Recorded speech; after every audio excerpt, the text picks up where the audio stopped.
All right, everyone, we are headed to Prince Crossing via the Great Western Trail, where we will get back via the Prairie Path. Now, this is pretty early in the morning. The sun's not even up yet. Taking Lake to 5th Street and then to St. Charles. St. Charles is generally pretty nice before 9 o'clock, especially east of York. It's fine throughout the entire day. But once you're into Elmhurst, Villa Park, and Lombard, it does get pretty crowded and would prefer to take some side streets instead. But before 9 on a Sunday, it's a great straightforward ride. If anybody has any recommendations on where to eat in the morning in Villa Park, let me know. Otherwise, in the afternoon, Suki Sushi over at Westmore is pretty solid. And across the street, sometimes there's a taco truck in the liquor store. So at Westmore Myers, you go straight on to the Great Western Trail. The Great Western Trail is nowhere near as popular as the Prairie Path, and it's actually the main reason is because at a certain point there's pretty much no shade, and so the runners don't go on here. And the reason why I do this route in a counterclockwise fashion is so that I can be biking away from the sun, from the morning sun, and then by the time I'm on the Prairie Path and the sun's up, it's shaded the entire way. So once at Prince Crossing, you have the option to head over to Elgin, but this time we are headed to Wheaton, and we're actually going to cross through Winfield first. There's a bagel place around there that's pretty good.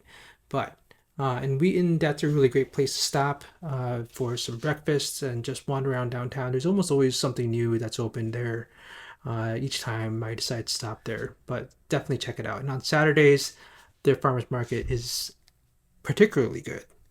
And over in Glen Ellen, there's Marche for some cheese, and then there's actually Olive and Vinny's that's pretty solid for some spice packs.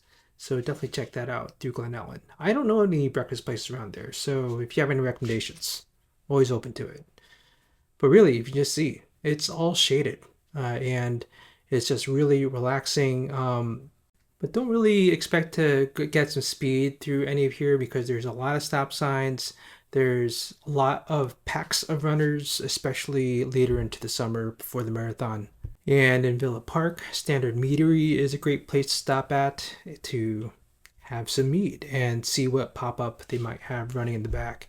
And see throughout this entire time, we have been on the Prairie Path, just straight away, all the way to the end here.